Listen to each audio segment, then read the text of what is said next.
Hey everyone, you're listening to the Breezy Moms Podcast, a weekly show that chronicles the adventures of motherhood.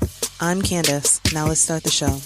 Hey guys, I'm so excited to be here. Thanks for joining us tonight. We are not live this week, but we are still on digital stream radio. Listen live by clicking the listen live button. Oh, that's too much. I don't like that. No, you just digitalstreamradio.com. I love that there's a running joke here.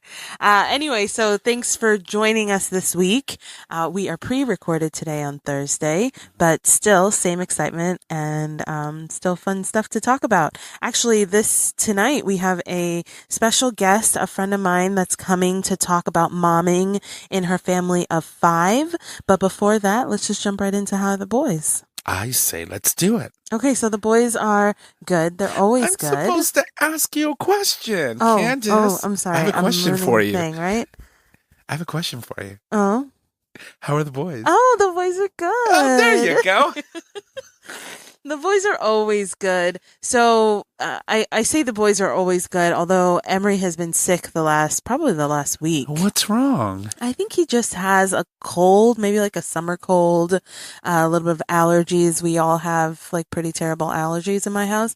So it's just been kind of miserable. I thought for a little while that maybe he was running that he was teething, but he's got this like nasty cough and so then that's keeping him up, and that's a little bit different from has teething. it been persistent though? Has he been feeling kind of yeah, coffee it's for a been while? for about a week. So we went to the doctor today, but of course yesterday when I finally called them, he was just miserable, and he's like just miserable, which is when you call the doctor. Yeah. And we had the appointment, but it was a late afternoon appointment, and she called to cancel because there was like an outbreak. Like maybe they had a child who came in who had an infectious disease. She wouldn't tell me what it was. So they had to close early so they could clean up the whole office and make sure nobody else was going to get sick.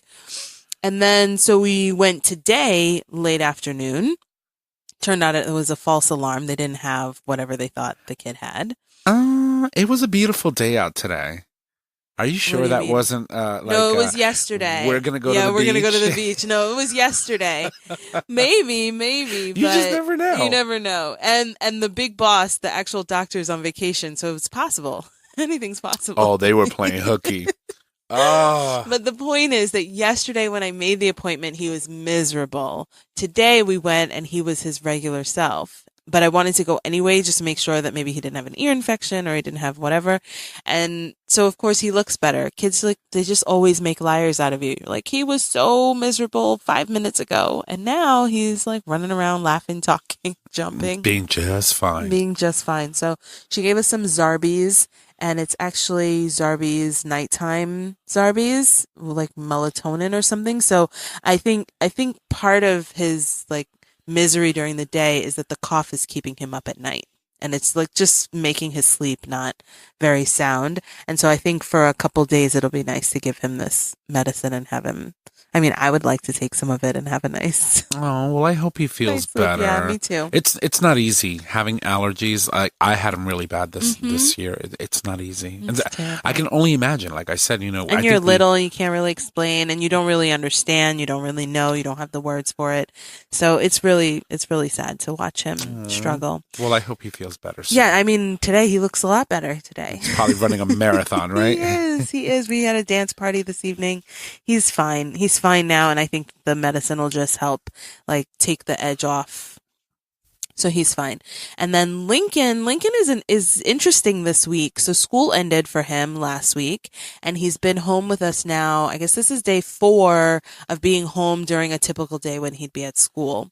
And originally my plan was to send him to camp for a couple weeks while I wait for my new clients to start. And then once I have a full house, I was actually going to bring him back because he would be in league with a couple of the kids. It'd be like a 3, 4, and 6-year-old. But he has just been adamant that he doesn't want to go to camp. And he's so clear and specific about not wanting to go and wanting to be home with us. I really think he has FOMO that we're like having big fun in the house without him. And finally now he's not at school. He can get to stay at mommy's school, because we call it mommy's school. that he can finally get to stay and be a part of it. And here I am trying to send him away. And so I keep asking him every day, and he's just like, nope, I don't want to go. It's boring. I want to stay home with you guys. Wait until he realizes. I know. So that's the thing, is that I'm giving him, I was like, okay, it's no sweat off my back, because I didn't pay for it or anything yet. So I'll give him this week and see how he feels next week after like hearing me nag him all day, every day for a week. But it's day 4 and he's still into it. He's really into being the big brother helper, and I'll help them with their shoes. I'll help them with this. I'll help them with that.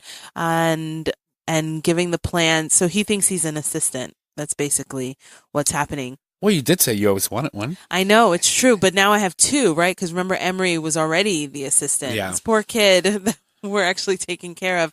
And now I say we are taking care of, because it feels like the 3 of us are taking care of it. But that's too cute, though. I mean, know. It's the beauty of how kids, look up to their parents and sort of kind of assimilate that. And so they see you in your role. And I'm trying really hard, as part of my own getting a handle of this, being a business owner and being professional and really like standing in what I'm doing, is talking about it in a way with him that makes it sound fancy. It's like, this is mommy's school. Because he said, your school is not in the living room. Your school is in the playroom. And I was like, actually, during the day when daddy's not here, the whole house becomes my school. And he was like, what? So I'm just trying to. You're just feeding. I'm like, maybe I should stay here. Like, the whole house is right. school. The whole house is school. So that coupled with just being able to be here be at home with the little boy that we're taking care of, that he usually only gets to see for about an hour or so most days after school. I think he's been really, he's got FOMO, and he seems to be having a good time. And today, actually, we had a nice little outing. We walked from our house to the local high school, and then did what I'll call a Power Rangers workout. Because all of a sudden Lincoln is doing push-ups and bicycles and running. And I was like, who showed you how to do a push-up? Because I don't do push-ups. He was like, oh, the Red Ranger. And I was like, what? So we got all into it. And it was a Power Rangers workout. And the babies, if you can imagine a football field, even the short length from side to side for a 2-year-old to run, they were exhausted. Emory fell asleep. He was knocked out so hard his legs were hanging out of the stroller. And he's sitting in the front that doesn't really recline. He just couldn't handle it. He was asleep before we got back home. And then Lincoln, who notoriously skips and doesn't nap, went right to sleep. So it was actually a good. I was afraid to do it, but it worked out. Maybe these trips to the football field might be very beneficial in so. getting a full nap out of Lincoln. because you did say that Lincoln is the one that wasn't napping. Yeah, fully. He doesn't nap. He doesn't nap. Girl. And then, just as an aside for Lincoln, as another way that he's like trying to kill me, like just testing me and just like testing my resolve and adequacy as a parent. I send him upstairs with like, it's quiet. You don't have to sleep, but it's quiet time. You have to be somewhere, and I have to be in somewhere else. Right. And then he was upstairs for a few minutes, and some time had gone by, and I was like, let me go and check on him, because he's probably climbing on something. And I go in there, and he's all wrapped up in the blanket.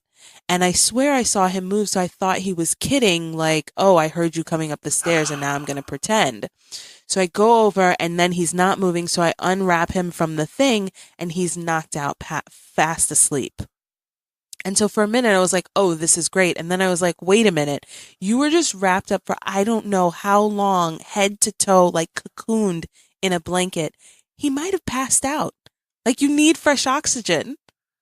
But you can breathe through a blanket. Yeah, but I don't know. I was just so maybe I'm freaking out for no reason, but because really, I cover myself completely from head to toe and sleep all night. Sometimes, yeah. That is crazy. If I cover my head after like 3 breaths, I'm just like, I need fresh oxygen. That's crazy. No, but I wouldn't say that that's out of the ordinary. Oh my God, I was so stressed out by it. Just like some people can't sleep with their feet hanging out.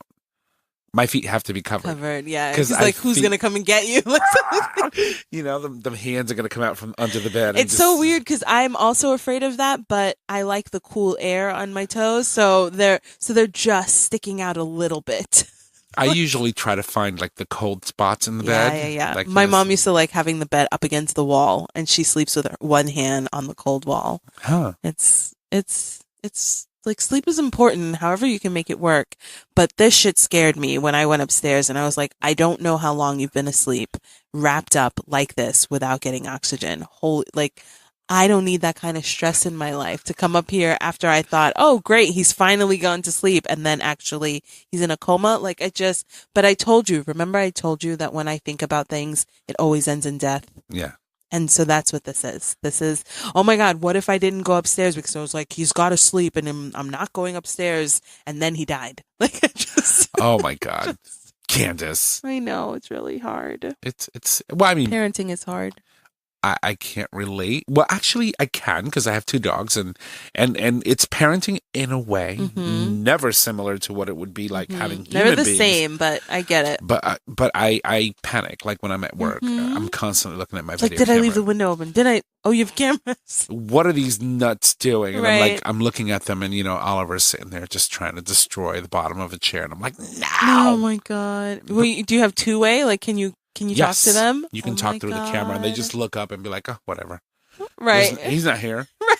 Like, seriously. Because They they're give you that smart look. enough. Oh, It's like Lord. the first few times you did it, they freaked out, but then After a while, I hear your voice, but I don't see you, so I'm going to just keep doing what I'm doing.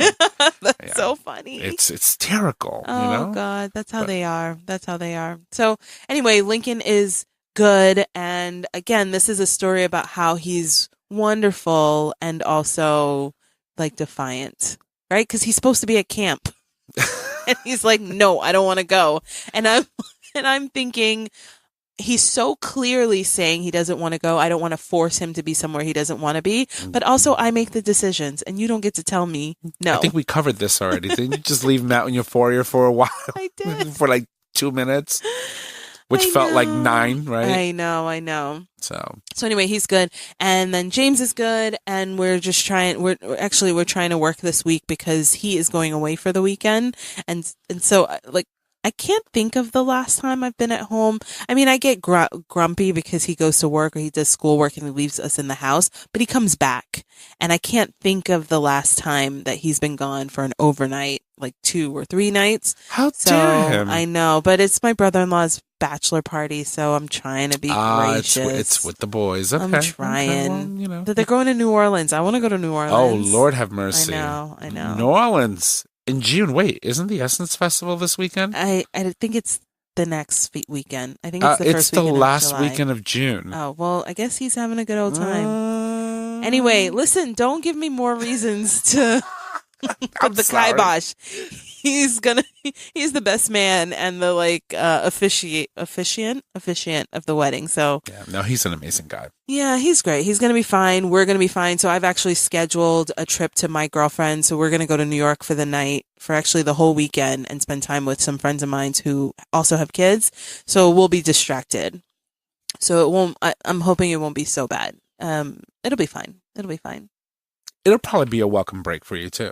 You never know. It's like, seriously, like, you'd be surprised when you are faced with having alone time, how different it actually ends up being from what you thought it would be like. So for who? For you. I'm not having any alone time. I'm going to have the kids. Well, no, you have the kids, but not being with your husband, for example. Oh, yeah. Like if you don't get that all the time, like let's say your husband doesn't go away, right. Like for example, it's like, I want to miss you. Let me miss you. Yeah, and I think you'll be surprised that you'll find ways to fill your time with things that you want to do, as opposed to, I got to think about what we're going to do when he gets home. You're not going to have that for 2 or 3 days. Well, this is what we're doing. We're going to a girlfriend's house, which he comes along most times, but he always has stuff to do. So it will be actually good to be able to go and not have to worry about rushing back in time for him to do schoolwork or whatever the thing is. And so it will be nice. Yeah. But I often fill the time. I actually should probably try maybe next time that he goes away to stay at home and try to see what it feels like to be at home. But whenever he has something to do, I often fill the time. So all of last weekend, the last couple weekends, he's had to do schoolwork. I like go visit my mom or I go somewhere so that then I don't have to feel, or else I'm at home waiting for him to come back. Yeah. And we don't accomplish anything when I'm in that mode.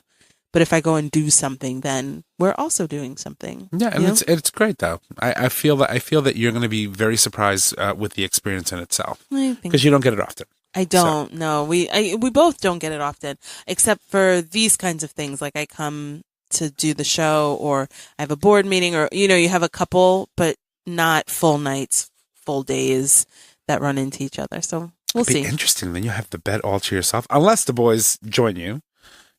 Like sneak into bed, but well, I'm going to a friend's house, so we'll be sharing. Oh, so you're gonna spend like the whole weekend. We're going. Oh, that's awesome. We're going. No, not for the day. They live in New York in Westchester, so we're gonna go down Friday afternoon and come back Sunday. Awesome. We're gonna be gone the whole time.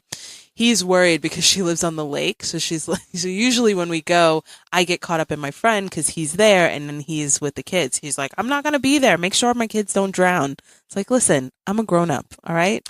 I think that's the least you have to worry about in a lake in Connecticut. If you were in Florida, that'd be a different story because they have crocodiles in their lakes. That's true. I think they'll be fine. So they'll be fine. And there are other kids. And I have a girlfriend coming in from Chicago with her son. So it's actually a bit of a high school reunion, but we always have that. All my good friends are from high school and we're all over the place. And it's nice to get together. So this is my friend from Chicago coming in, and then 2 of us from Connecticut, and we're all meeting in Westchester. That's gonna be nice. Yeah. So yeah, they're good. They're good, and it's gonna be a good week. It's a busy week. Actually, you're coming to my house for dinner. Mm-hmm. I'm really excited. Maybe by this time you'll be at my house right now. Yeah. In the future, in the future Thursday. Thursday, right now. We are pre-recording because, just so that listeners know, it is Tuesday. We're pre-recording for Thursday because you have an engagement at your house. Yeah, we have all kinds of things going on this week, but we didn't want to miss the show. Putting out an episode. I didn't want to miss it. So it's really cool to be able to do it this way. This is magic. Okay, so let's just jump right into our guest this week. I'm so excited to have a really good friend, not an old person friend, but an old time, long time I've known her. So my friend Donnaree is joining us tonight all the way from Massachusetts. Donnaree, hello. Welcome. Thank you. Thank you for having me. Thank you so much for coming on to my show. I can't even say how excited I am to have you on because I just think about all the things that you and your husband, I guess I should say. So Donnaree is a mom of 3 girls, under the age of 5. Under the age of 5. So 5 and under. 5 and under. So 5, 3, and 2? Almost 2. And 1 almost and a half. 2. Basically 20 months, yeah. 20 months, yes. So, and then her lovely husband and your cat Emerson. It's a full house. It is a full house. It is a full house. That's a lot of babies. Right. It's a lot of babies. Including the fur baby, who's actually kind of like a grown man. He's I can't decide if he's like a teenager or because he's kind of sassy.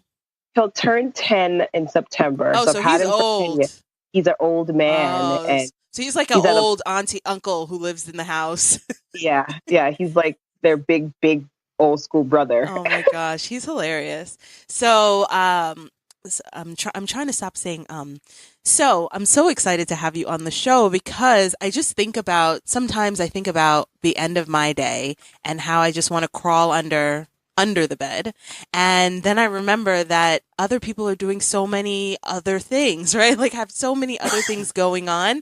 You know that meme that says Beyonce also has 24 hours? Like Beyonce has the same 24 hours? And I'm like, yeah, but she does so much more than I do.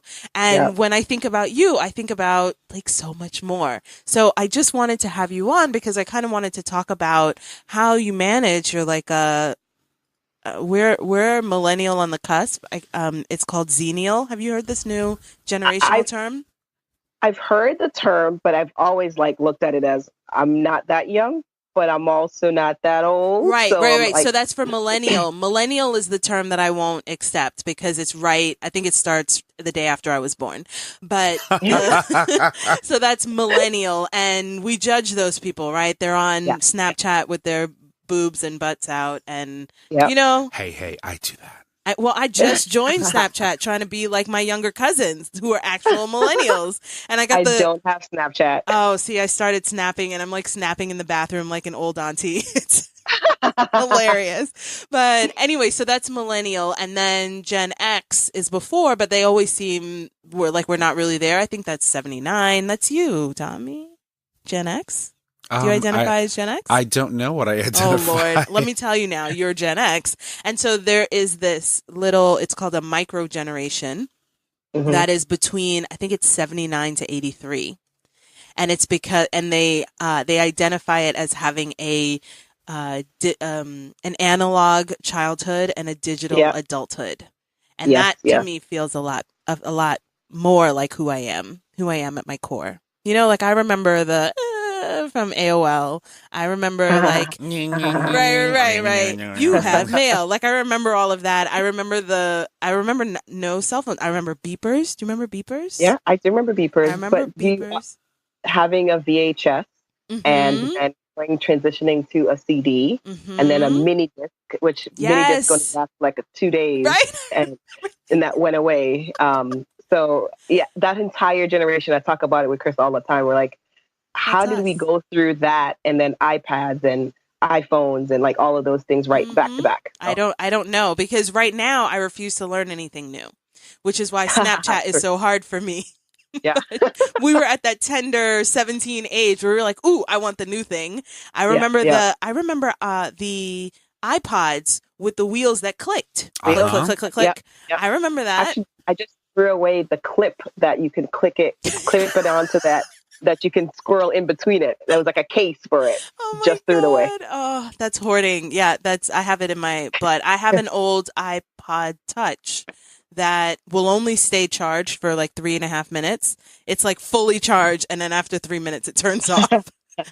And then 2 minutes later it's fully charged again. Oh, so it's done. Totally done. But it feels weird to me to throw it away. I still remember those like Ericsson like cell phones, the little ones, where the battery would last you like 12 days. Yeah. And then you go down to these smartphones and it's like you get 8 hours and that's pushing it. Remember the Razor? Oh, the Razor was my favorite. The Razor. And I had something that I can't remember the name of it, but it was a circle. I don't know how we got here. This is how the show runs all the time, Donnaree. I just run with it. So this will be the last thing I say. The cell phone had a circle face and the headset part swiveled. Oh. So it was very like Derek Zoolander, kind of like you do like a fast swivel movement. Like, I used to do that all the time. I'm like, right. Hello. And I still do that. I'm like, hello. Yeah. So this is the generation that we are. I don't remember how we got to this point, but it is to say, I love you, and I'm so glad you're on my show. Aww. Thank you. Love you too. So I love your entire family. Oh, I know. So James was saying, are you going to remember the time? Are you going to remind her of the time when you guys met? Because he was saying, so this is how I know when we met was probably. Well, actually, it was probably 2003 was when we first started dating. James and I started dating sophomore year in college, and we were out somewhere. It's funny because he really remembers the story, and I only remember him telling me the story. I don't really remember it in the moment. I know what you're talking about, but I may supplement if I remember. Yeah. So apparently we were out on a date somewhere, and it must have been early on, and we were walking, and you were walking towards us, and you guys know each other from middle school, but hadn't seen each other since middle school. So now we're in college, and you were just really excited to see him. Like, don't I know you? No, I know you. I know you. Don't I know you? You're James, right? But it was this really big moment that totally disregarded me standing right next to him. And so I remembered a little different. I remember walking. I know exactly where we were. We were near Tremont Street, downtown. It was near Emerson, that whole area. Because I was trying to get into a club with two of my friends. Oh my God. And we could not get in because the line was so long. So we're like, let's just walk around. We were walking. And I don't remember the interaction, but I remember passing you and James holding hands. I think he had his arm around you. And I'm like, I know him. I know him. I know him. And I got like a half a block pass with my friends. And I turned around and I was like, James! And it's like this moment he turns around and it's like, ah! Right, because you know how he is, right? He's not very confrontational, and he's not. And then he must have been like, "What's? I don't know this girl." Yeah, but then the look on his face is like, "Oh my God, I'm on a date, right? And she's gonna think that this is one of my old boos, right?" And I'm not gonna be happy. Oh my God! And I literally can't even really remember the whole thing. So it can't. Yeah. Although I wouldn't put it past me because I'm sassy New Yorker. I probably thought that. Yeah, the look wasn't harsh. It wasn't harsh, but it was like, okay, who's this? Right. We'll talk about it when we keep walking. But it was so funny. I was like, see how it goes. We'll see how it goes. And I think it may have been like a week or two later. I don't know how we interacted and how maybe, I don't know if it was Facebook or email or whatever that old school connection was. Yep. Then we went out. Probably AIM. Yeah, probably. And it was like probably a couple weeks later, we went out to lunch and was like catching up. I'm like, yeah, like this is going on. Like it was really cool. It was really cool. Yeah, that's awesome. So and here we are, like 16 years later. Yeah. And you and your husband are godparents of our youngest child, and we have two of your three, so we've kind of adopted the third. So I just tell people that they're all ours. Basically. Well, I had all the girls, you have all the boys. That's true. That's true. And I remember when you and Chris met. I remember your first date with Chris. You were having a party. It was like you and your parties. It's like, I'm leaving. Let's have I'm leaving this apartment party. And then by the time the party was happening, it was actually I'm staying. So it's I'm re-staying party. Like your parties always have themes. It did. And then it was, I don't know if it was a first date with Chris or if it was just an early. It was an early on date. We probably had like our second, third date by that point. Yep. I was like, this is the man I'm marrying. I know. We were in the bathroom, like titivating in the mirror. And you're like, oh my God, this is him. And I was like, oh my God, I like him too. It was great. It's great. And here we are so many years later. A friend from high school who, when he came in, he was there and everything. And she's like, so who's that guy? And I was like, no. Back up, sister. My husband to be. FYI. Stop it, right? Stop. Cut it in the tracks. Oh man. Yeah. Well, you gotta stand up for what's yours, right? Yeah. Even early on. Held on to it really good. So I know. So we love you. And so anyway, I just wanted to, because I think so highly of you guys and learn so much. I feel like every time we talk and we sort of check in, which isn't as often as I would like, but still happens enough that I feel mostly good about it, that I learned so much from you guys. And so I wanted to bring you on the show because I often feel like at the end of the day, I don't know what I'm doing. I don't know how I'm going to make it through the next day. And I just am so impressed by you and Chris and your girls and how it is that you guys look so awesome all the time. And I know that we have a Facebook culture and an Instagram culture and the organized photos or the professional photos culture, but still, it still looks really good. Thank you. No, it is definitely the same fluster and craze that everyone else recognize. It's the same that's happening in our household. I think for us, it's the foundation of our relationship is really just, it's communicating, but also saying, okay, I need to do this. And can you help me do this? Mm-hmm. And either one of us can say that. And we just kind of have to work with and pivot on that. So, for example, grad school, when I was in grad school, it was, I need quiet. I need to be locked away, no music, no TV. I can't hear people talking downstairs. I got to be gone. And you did grad school while up until you were pregnant with your third, or pregnant? So the funny part of this, and a little side part, is that I started grad school right before we got married, and I was like, okay, this is going to be great. Then it was like, oh, we're going to get married.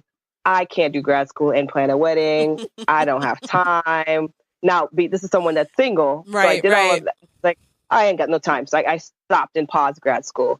Now I'm fast forward, I'm pregnant with Layla and I'm 7 months pregnant. Oh my God. And I'm saying, oh my God, I had not finished grad school yet. And I have years to go. And I started back again with grad school being 7 months pregnant and then going through it and having two babies. So like Wow. Layla and Jade right after, back to back. So, but those moments when Layla was born and then I was pregnant again with Jade, for me, I was like, oh my God, I need quiet. So it's like, babe, can you be locked away downstairs while I do work? Right. And it's a sort of the flip side where he was in grad school. He said, I'm not going to do grad school at the same time together. So he took that sacrifice and I now was done. And he said, okay, great. So I need that time. But we're very different. So he could sit in front of the TV with all of us like downstairs. Jumping all over him. Yeah. He's like working and he's like getting his best writing out. And I was like, oh my God, I can't be here. Like, oh my God, So we really learned a lot about each other and about what works for us. But as a family unit, we said, okay, this is what makes sense. Like, if we need time, we speak up, raise your hand. Like, this is what we need. This is what I need. And we make it work. That's great. That's great. Yeah. James is in grad school right now. And the only way he can do stuff is if he leaves. So he goes and does schoolwork at his office. And it's, I'm just not as gracious as you are. And I'm just like, 7, 9, 10 days in a row of him at work all day long. I just start to fall apart because I'm the worst. And, and he's going to hear this and I'm so sorry. I'm just the worst. But again, I learned so much from Donnaree that I'm going to try. I promise to try to be better.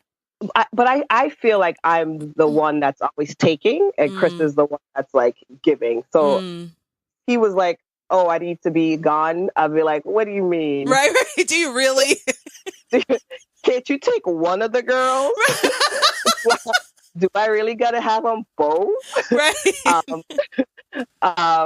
But yeah, he's so much better. And I think it was hard because I was also nursing and nurse full time and in the pumping. And it's like at one point he's like, I can't take her because she needs to eat. So you need to keep her and I need to do the work. And I'm like, but we made it work. And I look back and I'm like, I can't believe I did that. Or I can't believe we're doing that now. And when they get to 15 and their teens and such, I'm probably going to be like, how do we manage to do all of that at the same time? So I'm not sure. You're probably going to be like, what do I do with my time now? I'm like, oh, maybe keep them out of trouble. Because when they when they get to that point where they can make pour their own cereal and make their own eggs and eat their own stuff, and you're like, oh my God, what am I going to do with all these extra hands now? Yeah, I don't know. I'm going to sleep. Date my husband. Oh. I'm going to be like, you know what? We didn't get to do this. We're going to do this now. Like, oh, they can watch themselves. We could do this. We can go out, you know? Oh my God. We used to be like, oh, what's the next popping restaurant? I know. You guys are like mad sexy all the time. Now I'm like, I can't keep my eyes open.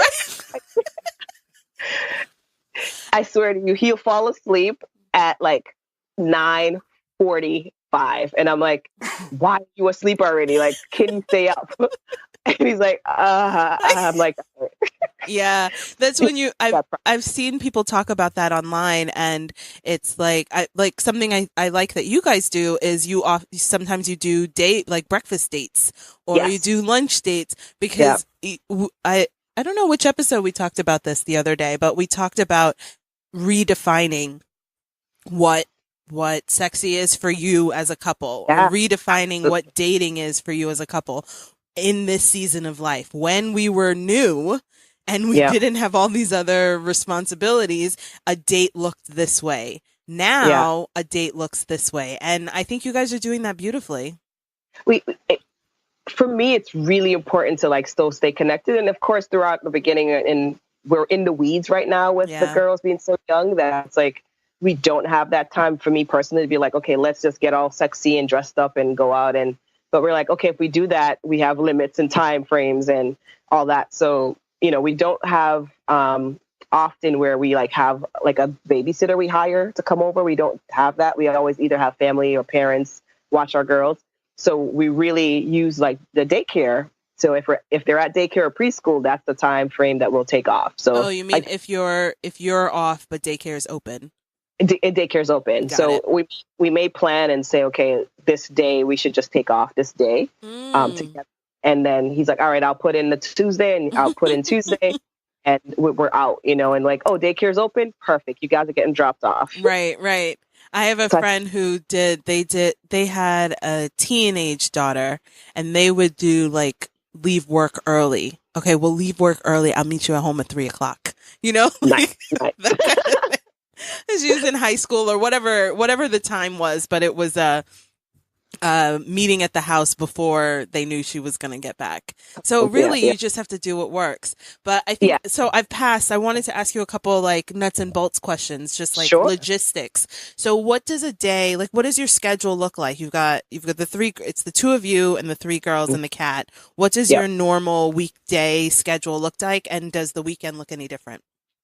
I probably would start with the weekend. So starting on Sunday, and Sunday for us, I'd say 75% of the time, if we prepare ourselves properly for the week will go smoothly in some ways.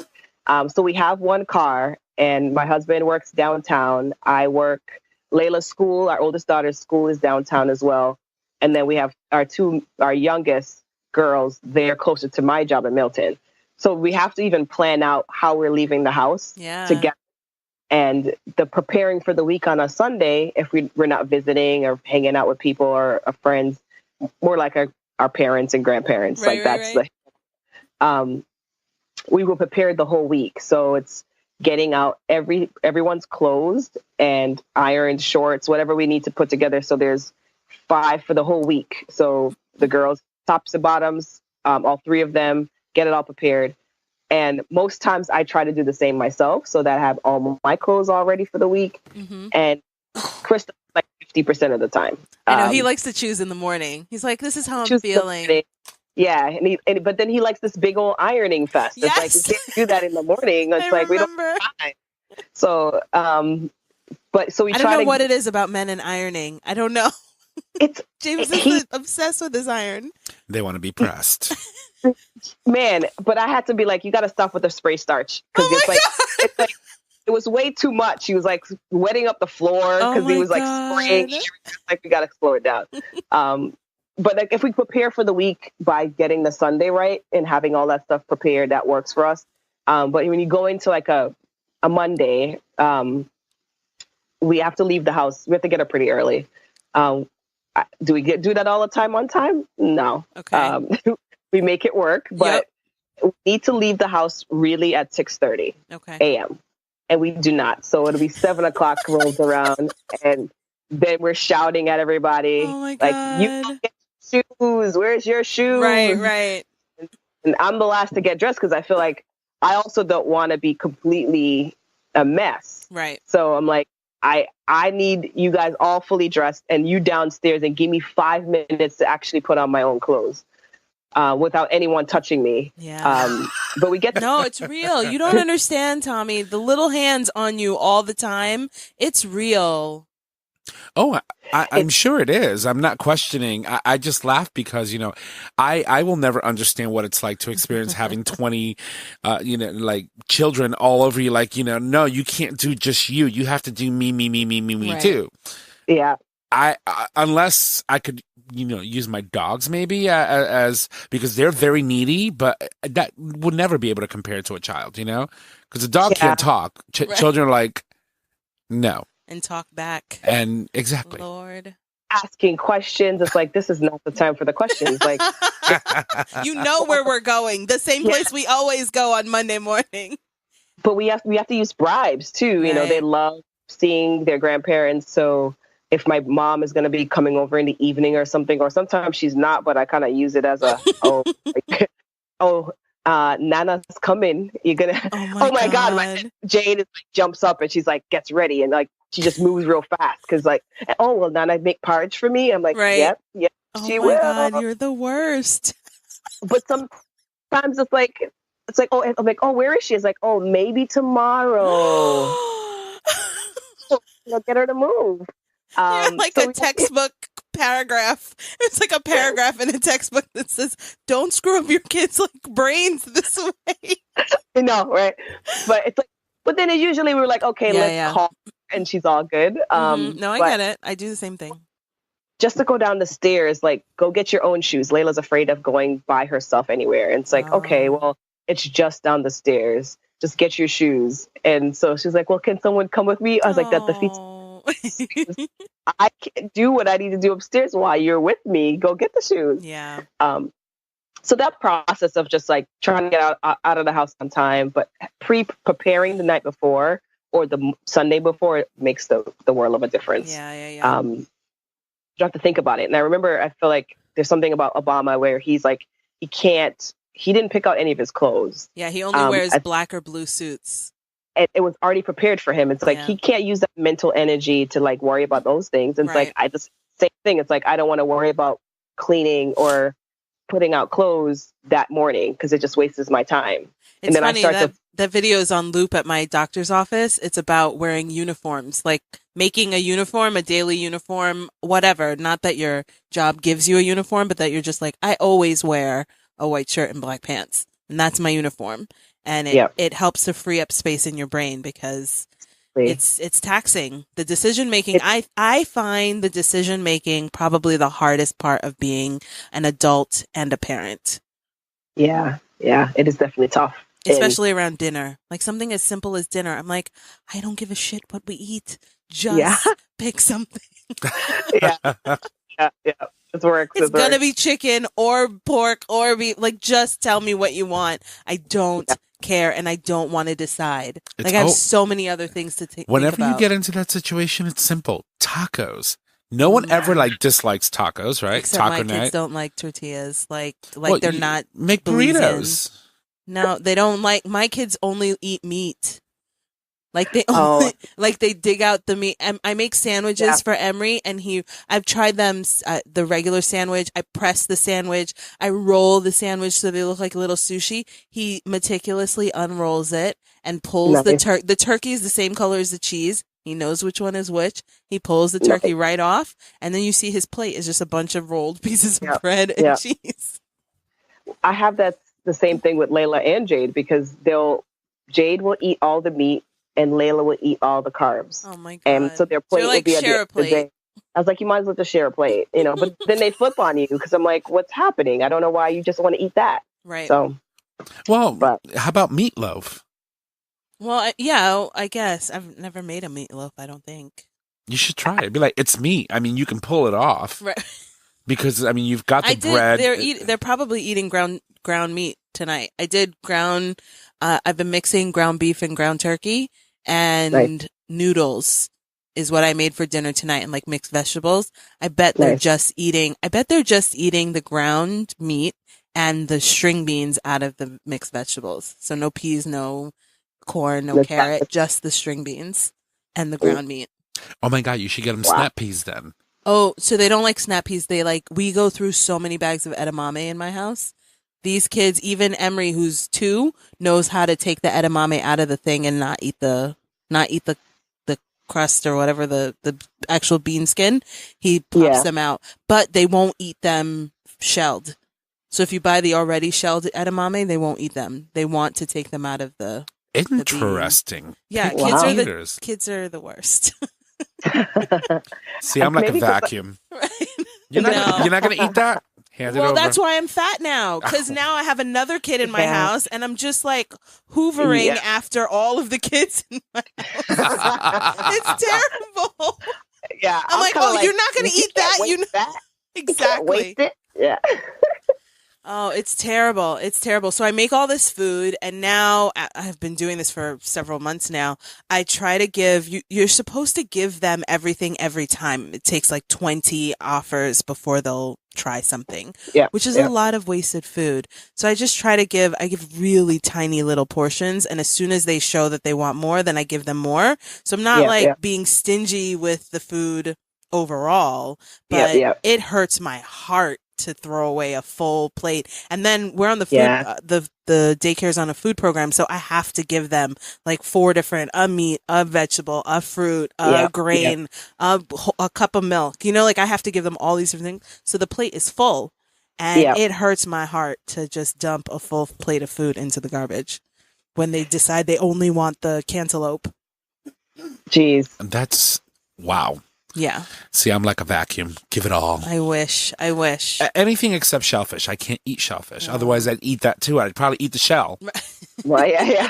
I'm like a garbage disposal. Seriously, you put me in front of food and I just go to town. I think I'm probably the same way. Well, I'm more like feeling bad about wasting food. So I usually, actually, James and I both we don't really set out plates for ourselves. You just kind of eat a little bit here and then you eat whatever the kids are not eating. It's terrible. It's not a way to live, man. Chris tends to try to make separate food. And I'm like, we're not about that life. Like we can't have food for the kids and then food for us. Like they have to be able to have a decent palate across the board. Right. But he's like, yeah, but they're not eating it. I'm like, but that's chicken fingers over and over again. I know. Like can't keep doing that. It's hard, and then Emory eats like a grown man. I've shown you like pictures of Emory eating soup. He'll eat like goat soup and like just like grown man food. Nice. Like grown Caribbean man food and things I don't think he's gonna eat. And he's like, yeah, give me some of that. And then that's what I want. Lincoln eats the chicken nuggets and he eats the like American toddler food. But Emory will eat all of the grown up food that's meaty. Well, that's good. I mean, at least he's picking it up at an early age. Yeah. It's when you have a picky eater, just imagine like you're preparing a meal for the evening and you're all going to have one meal and you have to sit there and now prepare something different because this particular child does not like anything that you have on the plate. I think it's genetic, actually, because James's mom, whenever we go to the house, like she even includes me in this. It's like, hey, what do you want to eat? I'm just like, wait, but what are you making? She doesn't know, but what do you want? No, she's like this awesome Ghanaian mother-in-law who she makes white rice for her husband, some other kind of fried rice for her son. The other son doesn't like tomato sauce. Like he doesn't like when there's any onions or any like stuff in the sauce. So she'll make a separate like 4 pieces of chicken just for him. And then the other chicken has all the sauce. And then there's like 4 different main course meats in the oven. I'm just like, what? So I was like, James, listen, let me tell you who I'm not. I'm not that. Your mama. I can't not do my it. Mother. My mother would cook whatever it was she cooked, and if you didn't want to eat it, you go to bed hungry that night. Yeah. She would say, "Hey, listen, there's cereal. You can have cereal and milk." I've eaten a lot of cereal in my lifetime. Oh, I did too, but because one thing I never got into is pig feet. Really? Oh, I don't know about pig feet, but pigtail is the bomb. Man, like we fight over the pigtail. Have you had pigtail? I've never had it, but pig feet. You go to a Jamaican house, a Belizean house. Actually, I don't know if Ghanaians eat. I've never had pigtail in any of their stuff, but people are digging in the pot looking for. Even at your house, we've been at the parties. Yeah. We see. Yeah. I'd be like, yo, Mom, I got to like fight my mom off. I'm like, get out of the pot. She's like, well, I know you. My mother-in-law makes a really nice rice and peas with pigtail in it. Oh my god! And so sometimes she'll be like, I made extra for you. And my mother knows it. So she would go in and take it out. And I'm like, this is my mother-in-law. For me. So that's funny. I love Caribbean food. It's my thing. My mother puts pig feet in her bean. And like her, when she makes rice and beans, I'm like, I'm not having beans today. I'm just going to have rice and a piece of meat. It's so funny because I'm having this reaction as you're saying that. I'm like, I don't know about pig feet, but like I'm so into pigtail. It seems silly. You just I'll eat everything else. I'll eat. Oh my God, you give me bacon, give me pork, and I'll eat anything, any part. I mean, we even eat blood sausage made out of pork intestines and rice and pig blood and meat but something I could not get over the fact that those feet are like doing their thing on the mud and all their feces and then you gotta like sort of kind of listen, this is not what the show is about. Oh my God, like as soon as you start talking about pig but no, feces. we're talking about food. I know but I can't. Have you had oxtail? I have. Okay, because oxtail is real. And I tell you, it's like there's like a moment when you realize that you've been saying oxtail all this time and that actually means the tail of a cow. Like it just, I remember when I was like, wait, that's what we're eating? And then like there was like a dissonance in my brain. between what this delicious business was in front of me and what it actually used to be. But it used to move. Food is serious. It's a serious love language is what it is. It's real. Really I love food. So I don't know where we were or where we were going with that, but we were talking about schedules and getting ready for the week. Do you do any of the, like for groceries, do you do any of those do you order groceries? Do you have things delivered? No. Do you do any of those like pre-prepared meals? You know, I don't know what the services are because I don't do it. The ones where you can order like a full meal and send you all the pieces. Yeah, like a blue ribbon or whatever. That kind of thing. Yep. We don't do that. I don't know if it's maybe like the Caribbean in us and where we come home and most likely cook like a hot meal every night. Yeah. And I joked about this with Chris today. I said, we can't do this. Like, we can't, like, why are we making chicken right now? Like, we could have had leftovers, but he's like, there's no more leftovers. He's like, I'm like, and I'm like, oh, can I have some rice? And he's like, you want me to put on some rice? I'm like, yeah, that'd be awesome. Do you have a rice pot is the real question. We do not. We do not. You're making like legit rice on the stove. Making legit rice on the stove. Oh my God, I couldn't live that life. Do you make it in a caldero? What is a caldero? Like, you know, the Spanish pots or Caribbean pots that they make the rice in? The big like Dutch a cast pot iron Dutch oven? Yeah. No. We make it in like a pot with like a saucepan with a handle? With a handle. We'll make it in that. So we try to make enough so we can eat the next day. Right. But then if not, that's end up being for lunch. So it's like we have dinner and then it's lunch the next day. So and they're fairly quick. I would say that's probably why our kids don't go to bed early, because we're up and it's late and we want to hang out with our kids because we haven't seen them all day. Yeah. And like it's like 7:00 and we're just finishing up cooking and it's like, all right, now just let's eat. So there are probably corners we could be cutting to make it easier for us, but it's just sort of that feeling of like having a hot meal and like we can't. It's your family time. Family time. It's a time that we hang. We may be playing music and everyone's like dancing and playing around while we're like in the kitchen cooking. It's again the heart of the home, like kitchen and being in it. So that brings you kind of to this question about working full time out of the home, both of you, and finding ways to make time with your kids, you know, like exactly what you're saying. There are people who are like, oh, bedtime's at 7:15 every night. We don't care. Chicken nuggets or not. You're going to bed at 7:30. And it sounds like there's obviously always a little bit of guilt when your kids are at school or at daycare for so many hours a day that you don't get to see them. How is it that you're making the most of the time? And someone asked me the other day, like, what are you supposed to do? Especially when you have multiple kids, right? When you have one kid, you're like, okay, we come home, we're going to spend this extra 45 minutes with this one kid. But how do you manage with your three girls? Yeah, no, it's definitely I would say it's a guilt that, not necessarily guilt, but it feels like we need to spend the time with our daughters. So I can't be the one that says it's this time. Our strictest rule is 9:00. We either have to start the going to bed process or you be in the bed by 9. So usually it's like by 8:30, 8:45, we're starting to wrap up. But at the same time, we're like, okay, we haven't seen them all day. It's that feeling of are we having someone else raise our kids by they only knowing, you know, what's going on at preschool or daycare. So I was like, no, I want to imprint as much as I can in time that I have with you and you're awake. So we're reading a story or we're dancing in the kitchen or we're watching a movie together, whatever it is, that we just want to make sure we're spending that time. But I'm not going to put you to bed super early. It's probably going to change because Layla starts kindergarten in the end of August. So they're going to say, look, your daughter's not getting up before nap time.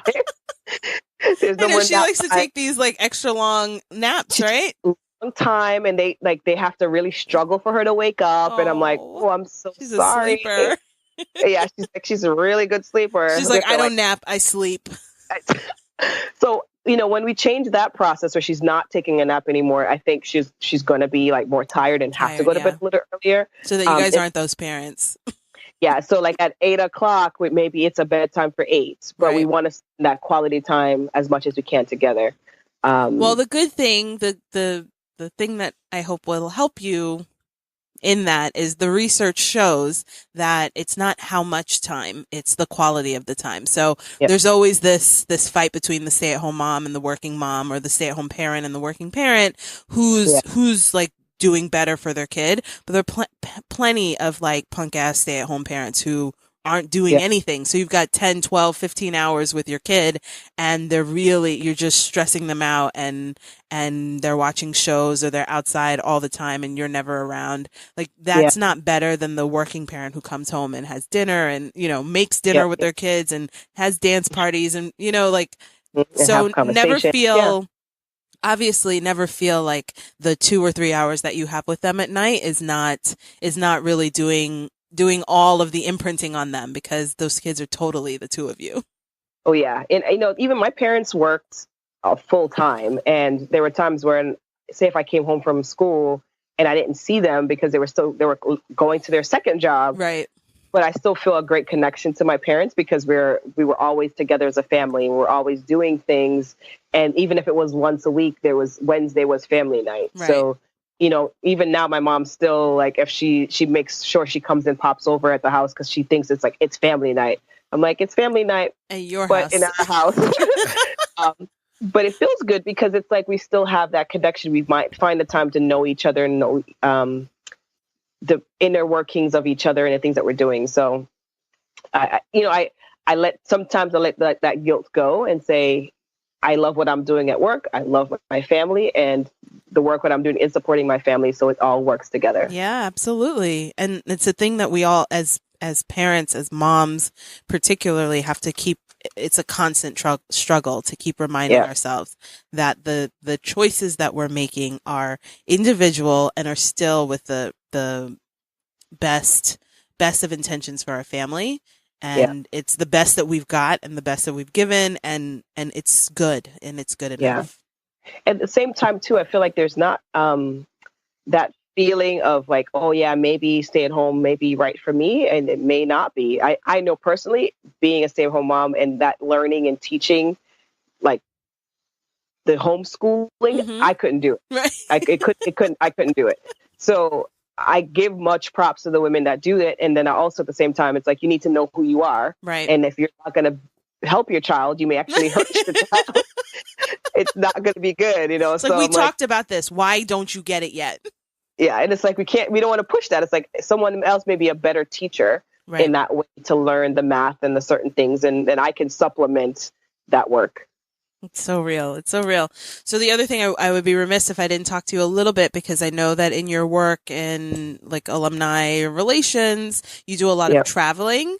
And then the other piece about traveling is I see you guys are as a family, you guys travel a lot. So can you talk to me a little bit about what travel, like work travel, looks like for you when you are either gone late at night or gone for a couple days, and then talk to me a little bit about how you guys make time to get out, the 5 of you, and go on these like adventures. The trips for work. Again, it is the core relationship with my partner, with Chris, because without that and him agreeing and feeling comfortable and not having like this, oh man, she's gone again. Right. That works well. And he traveled a lot at the beginning of our marriage and early on when we just had Layla. And so he was gone a lot in that time. And I'm like, okay, that was mine. Now it's switched where I'm traveling. So I'm like, I get it. And so we're giving and taking at the same time. But it's the routine of, okay, like he knows how to, there's nothing that he's doing that I don't know how to do, or he doesn't have to say, oh my God, I don't know what to do next. Like he already does it, So the only thing that he'll push back on is doing the girls' hair. He's like, can you do their hair before you leave? And as long as you're gone for like 3 days, it can look decent and I can brush it up. So that works. But it is really the communication and saying, okay, I know I'm not going to go an extended period of time. I'll probably only go for 2 to 3 days, 4 days at the most. And then with that, we keep the same routine. The clothes before I left for one of my longer trips that I went on was to LA, and then I left LA and went to San Francisco and then flew home. So that beginning of the week, it was a Monday. So on Sunday, I did the same thing, got all the clothes ready. Everything was out. He didn't have to think about it. He would just get them dressed and then get them out. And then all he have to worry about is like making dinner. And he focuses on the dinner anyway at night. So it's like the routine didn't really change too much. But it's that relationship of saying, okay, what are my strengths? What are my weaknesses? Oh, I can't do the hair. I'll do the hair. Oh, you know what? I'm going to do all the clothes because you'll be here by yourself and you can handle it. And then he's like, all right, this works. This is cool. Right. So that worked a lot in that way by preparing ahead of time. Mm-hmm.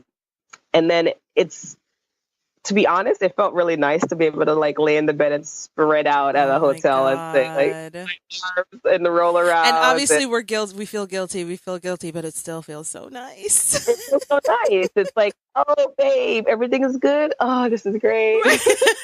The bed's kind of hard. Yeah, it's not that great. You're gonna lie a little bit.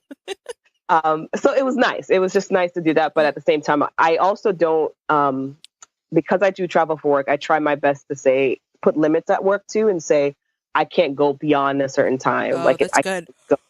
Go this much. Yeah. And I say like, I can only leave for 3 days, 4 days. And my office, they get that because there are other younger moms and just other people dealing with other things. And they say, well, if you can't go this week, then someone else can go in your place. And I'm like, okay, perfect. So we try to make it work in that way. That's great. That's really good. And then the next piece is about the fun stuff, the family fun travel. My parents always said, at least my mom, but my dad too, it's like, you work hard, you have to play hard. Okay. And so we always took family vacations as a group together when I was younger. And so there was no difference for me now where I'm like, we're going to go together. And the great thing is that both my in-laws and my parents, love each other a lot. Mm-hmm. And so they see each other often. My mom talks to my mother-in-law on the phone without me.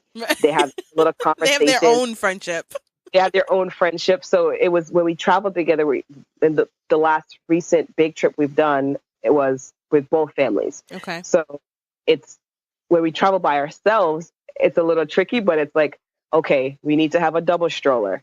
We need to, even though we know that one could walk very well, she's going to get tired and she's not going to be on my hands or my back. Right. And then packing, and it's packing a lot. Because I'm an event planner, I do a lot of lists and I have everything always written out. Okay, this is what we need to make sure we have. And I overthink it. So there's times where like, we probably don't need that many diapers, but I'm going to put it in anyway because you never know what's going to happen. Right. And we have the extra bags and things. We're like, but no. We're going to run out of diapers. We need to have that one. As if there are no diapers where you're going. That's exactly what he would say. It's like we could buy something on at the store. I'm like, but that's a waste of money. Right. We already have it. So we plan and prep a lot. So it's like packing everything ahead of time. It's like, you're going to have a backpack. I'm going to have a backpack. We need to make sure, because we have 3 kids, we're outnumbered. So it's like, who's going to focus on these 2? Who has these 2 and who has this other one? It's like man to man, not zone around here. Yeah. Like, what are we going to do? We're at the airport and trying to get to the bathroom. It's like, okay, all right, you take these 2 now and I'll take the next 2 the next time. And it's like really coordinating. It's like, don't be gone too long because we need to make sure we're walking together. Mm-hmm. But in traveling, we try to have would you say? Like, it's a sense of humor. Yeah. You have a sense of humor and not to be beating each other up. Like, why did you do that? Why did you pick that up? Like you didn't notice this. Mm-hmm, mm-hmm. And like, you know what? Because I would have missed it, and I'm glad he was there to catch it. Or it's really working together. Yeah. I would never travel without another person. I could probably do it, but it'd be tough. Yeah, it'd be true. Yeah, but we could do it. And then a more like, I don't know if it's a logistic question, but I'm thinking more about, or in addition to that, how you I guess prioritize travel, because I often find that we want to go, and sometimes I feel a little bit of resentment that we haven't gone anywhere in a long time because we have to save the time for like this one's wedding or that one's this thing, or they're just, or we right now have to do a big repair for our dryer. We just had to get a new washer and dryer. Like, how do you prioritize this, like, family traveling and the experiences of it all with, I don't know if without, but I just often feel the guilt. Like, we could be spending that money on the new dryer or the, whatever the like thing is of that family and that family brings. There's always a thing. How do you guys manage to sort of prioritize traveling in a way that I like aspire to?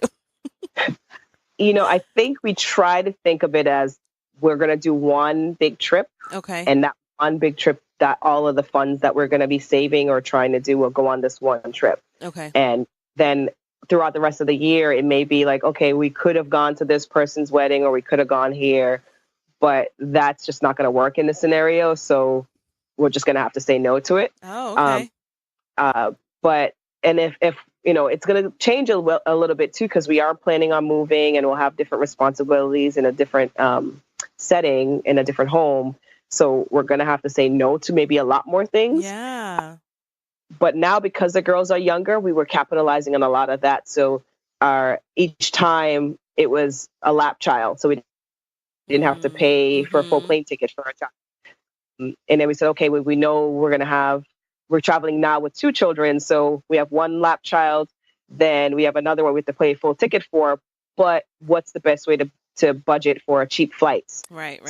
So, do we not do a rental, or only do rental for a short time? And, are we going to stay somewhere that's really inexpensive, but the experience around it is going to be great? So that's a little battle sometimes, because it's like we want to feel like we're in a luxury space, like a luxury hotel, but we can't do a luxury hotel.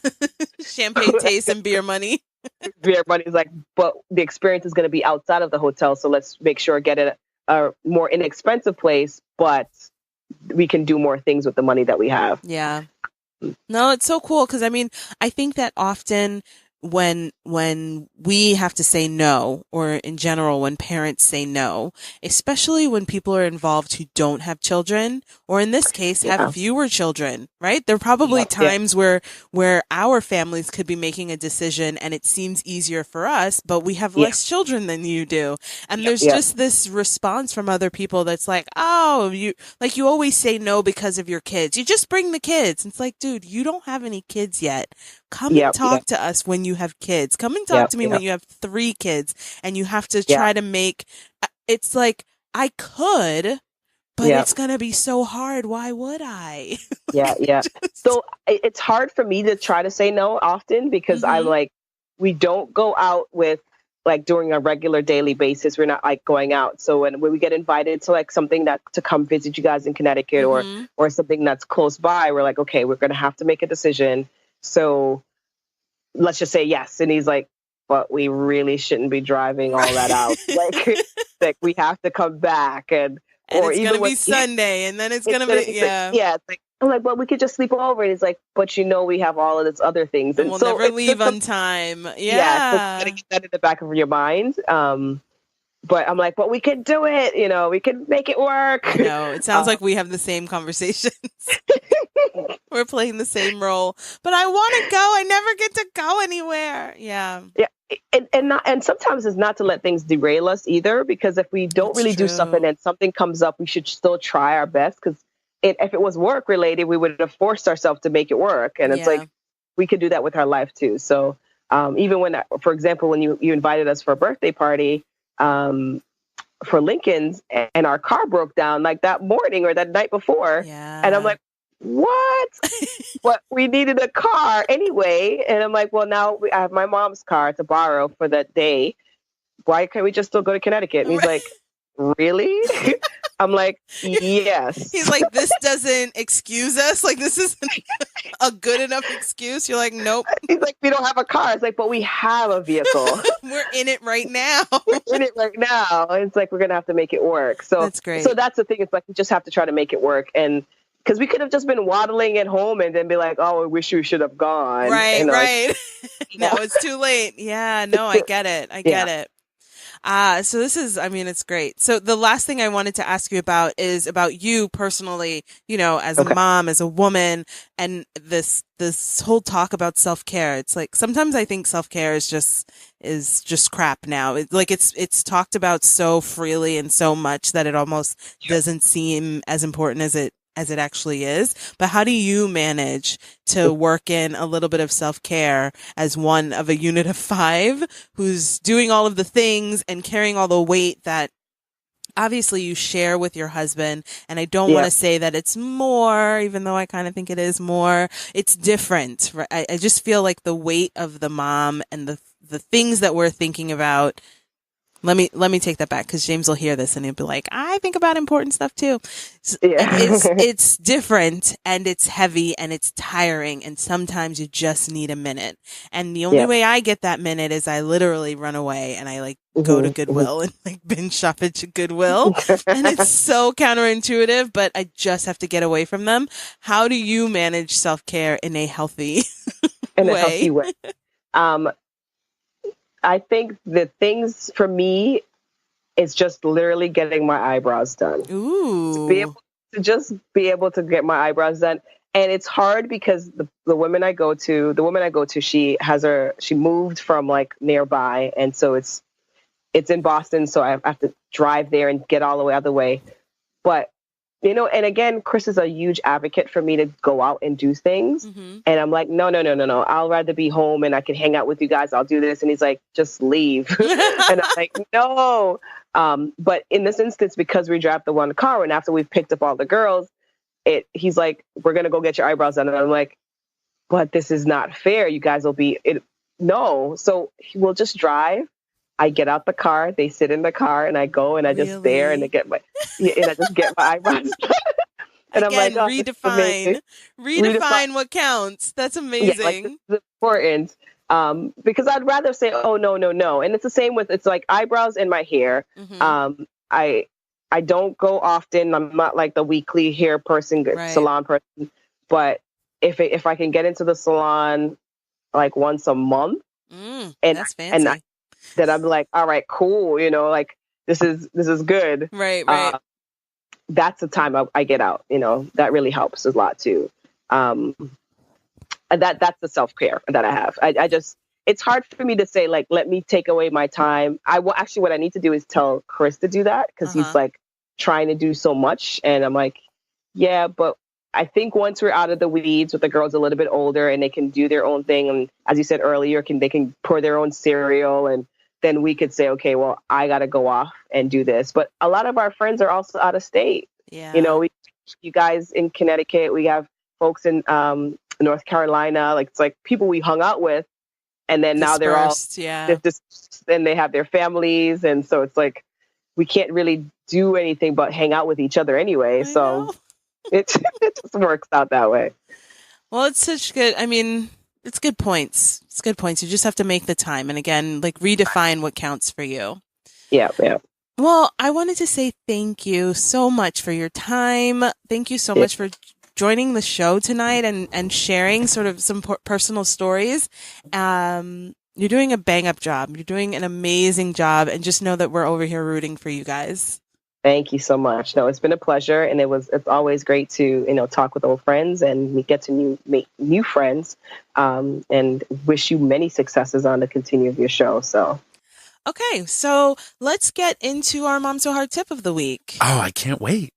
Okay, so it's going to be simple, because I feel like the best ones are the simple ones. And you know what? In my experience, you're right, because every single time you say it's simple, it's like mind blown. Like, seriously. No, but this is like super simple. And lucky me, I get to do this thing this way. But it really is pick up the phone and call a friend. Like this week, I feel like a couple of days, maybe, I don't know when it was, but they're just hard days. They're just so long. I'm so tired, and you just want to cry, and you just need to call somebody. Like, you just have a friend, have a person, like a person, right? Like a Grey's Anatomy, you're my person outside of your husband, your spouse, whatever. Like you're Christina Yang. Yeah, you're Christina Yang, and not necessarily to like dump on them. Because sometimes you need that, right? Sometimes you need to dump, like you need to have someone to help you carry the shit. But call somebody that you know you have fun with on the phone, like that you can laugh about stuff, and it doesn't have to be about this thing that I'm really upset about right now, but just every time I talk to you, I know that I have a good time. They're like a pick-me-up. Yeah, and they're a pick-me-up, and you're totally using them, but they're probably using you too, or we're wishing for the same thing. And the kind of like endorphins that you get from laughing and remembering good stories and kind of like going down memory lane, like it's real, and it can just pull you out of whatever funk you're in so fast that, again, it's a simple but a goodie. No, but seriously, but then sometimes you just even like start to look back on what you were thinking prior to having that conversation, and your perspective on the matter may even be different. Yeah, so that's awesome. So like I was thinking about that because like what a joy it is for me to be able to have that conversation here live, here recorded with you all, but it really does for me that same thing, whether it's recorded or not. And it's nice for me to have the memory, like I can find this later when I need it.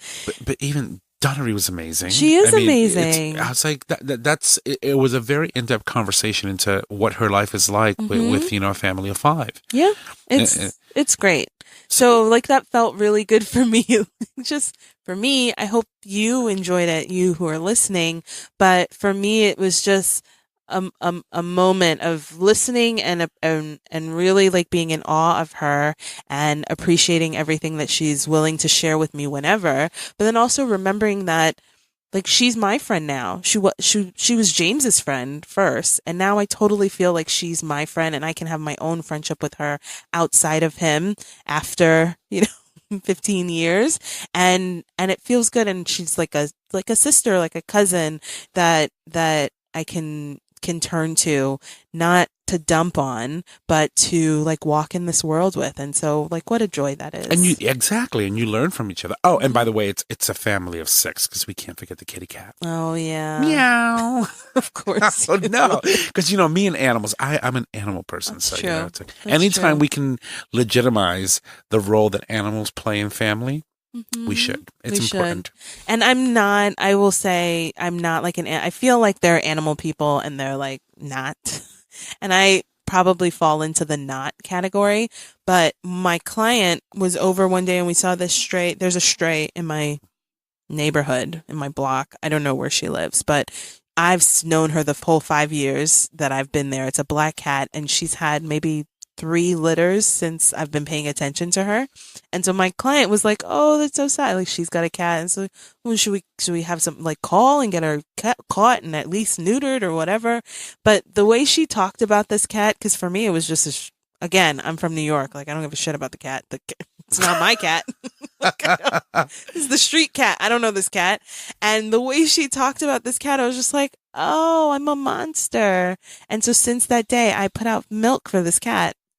Well, you don't need, just so that you know, dogs and cats should not drink milk in their adulthood. You can put water out. Oh, really? Yeah, it's only while they're babies. Really? Yeah. Well, she's drinking the hell out of this milk. Well, I'm sure she is. But yeah, you don't need to. It can be water. So it's either that or the milk is evaporating. You're not realizing it. No, it's like 20 minutes. And this cat, it's a black cat. I don't know what kind of cat she is, but this cat sounds like a child. So for the first few days, there's some times where she's outside calling, and I think that it's Emory. And I'm like, I just put him down. He should be sleeping. Why is he screaming? And this cat legit sounds like a child outside screaming. She's calling because you're giving her milk. Yeah, it's true. So she's like, hey, well, dude, you sis, I'm here. So you right? Hey, girl, where's my milk? Where's my milk? It's 9:00. You usually put it out at 8:30. Where you at, boo? Like that's what that's exactly what it sounds like. I can't. But see, you're not like a horrible person. You like animals. It's just they're not for when they're not for people. They're not for people. Yeah. Well, I would never bring her in the house, and we're allergic to all of. It's probably because we're allergic. We've always been. My sister has asthma, so it's never been that we have animals in my house. My aunt does, but I think my aunt has 4 dogs right now. It's wild, but we've never had. My mom's allergic to everything, so I usually don't care. But my client was like, oh, whatever. And then I was like, oh, she's got babies. And so I put out the milk initially because I could see the kittens were out the window. And I thought if I put out the milk, the kittens would drink it because I'm a sucker for babies. But they ran when I came out. And then I saw the milk was gone and I saw the mom. And so when I told my client, she was like, oh, but she's probably nursing them, so it's okay to help the mom. And I was like, oh, you're right. But I was feeling some way because I was like, I was trying to help the babies. Like, help the babies. Go get some cat food and put it out there. I put out tuna one day. It's going to be your cat. Chicken one day. Yeah, it's going to be your cat. I haven't put out food lately. I've been like more consistent with the milk, but so I shouldn't put out milk. I should put out water. Yeah, I would put out water because at this point, an adult animal, whether cat or dog, they shouldn't be drinking milk. Oh, interesting. Water. But you can put out food and get a nice little dry, like a little bag of dry food. Maybe I'll pick some up for you. Yeah, because I don't know if I'm there yet. I had some tuna. I didn't eat it all. I was trying not to be a fatty that day. I was like, oh, I'll save this for, I should probably name the cat. I don't know. Next week I'll come up with I don't know. Because, here Kitty gets old. So. Yeah, and she doesn't sound like that. She's like, hey. Bae, with my food. What are you doing? Where you at? I'm here. I'm back. Oh, Lord so, have mercy. I don't know. Her name's like Sandra or something. Like she's like a grown-ass woman. Anyway, so that was, how did we get there? I always get off track. Call a friend. Yes. Call a friend. And it's for you, but it's also for them. It's probably for them too. And don't dump. Like, I think that's the important part.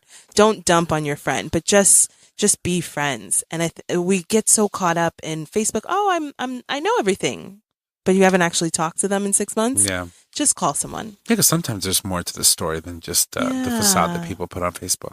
And the thing that I always fall into is sometimes with people that I really like. Like I have friends that I love, but so much time goes by that you think, oh, I can't talk to them right now because I have to talk to them for so long to catch up on 6 months. And it's like, really, if you just call for 5 minutes and then you start doing that every so often, it'll make up.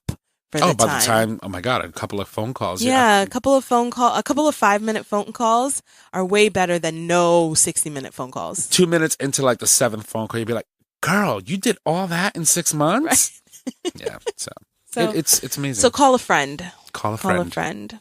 Sounds like we're on an episode of Who Wants to Be a Millionaire? A Millionaire, yeah. I was just thinking about it too. I'm going to dial a friend. Use a lifeline. They really are. They really are. Especially good ones. It's worth it to, even if it's been a long time, to remember. James always tells me, stop chasing after people. Stop and turn around. There's like 6 people behind you, looking for you, like reaching out for you, and you're so busy focused on something else that you've forgotten some really good people who have your best interest at heart, who want to be there for you, who want you to be there for them, and are like, it's like easy, these low-hanging fruit, like people who are running after you. So stop, take a breather, and turn around. There are so many people around you trying to be with you. That's an amazing way to look at it. Yeah. James is so smart. Oh God, every time. So it's not my tip, it's his tip. Hey, he is your CEO. I know. Wait, what? That's what you said. Yeah, you said that in episode 3, I think. Okay, fine. Or 4. Whatever. Sometimes I forget. Yeah. I'm a Gemini. I'm not even sure who you're talking to tonight.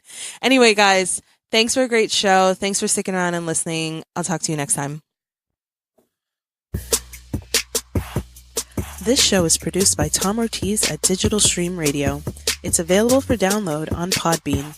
Follow us at Facebook at Breezy Moms Podcast or email us at breezymomspodcast@gmail.com. Until next time, don't stress, just breathe.